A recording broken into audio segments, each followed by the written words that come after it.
Je suis Lorraine Tosini, je suis doctorante en écologie à Aix-Marseille Université sur le campus Saint-Charles et je suis rattachée à deux laboratoires, le laboratoire Population, Environnement, Développement et l'Institut méditerranéen de biodiversité et d'écologie marine et continentale.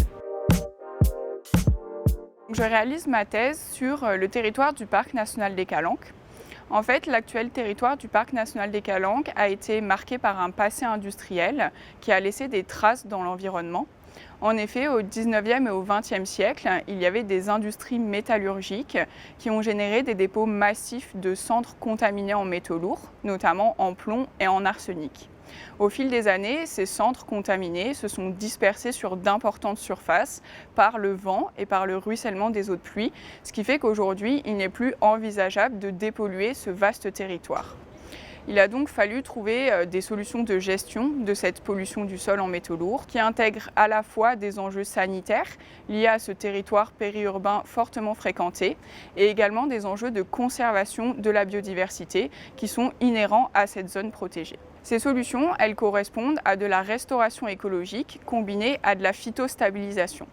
Donc qu'est-ce que ça veut dire? Ça veut dire restaurer par des plantations une végétation native des Calanques qui va être capable d'immobiliser la pollution du sol pour la rendre inaccessible aux autres organismes vivants et empêcher sa dispersion sur de plus grandes surfaces.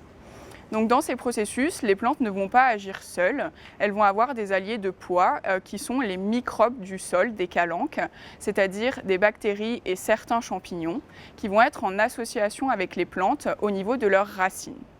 Donc ces associations entre les plantes et les microbes du sol vont permettre leur survie mutuelle dans un environnement qui est très contraignant.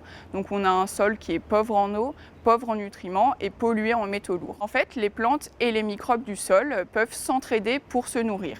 C'est-à-dire que les microbes vont faciliter l'absorption de l'eau et des nutriments du sol par les plantes et les plantes vont fournir du carbone aux microbes pour se nourrir. Ensemble, les plantes et les microbes du sol, ils vont arriver à se développer dans ce milieu difficile et peuvent mettre en place des processus d'immobilisation des métaux lourds du sol.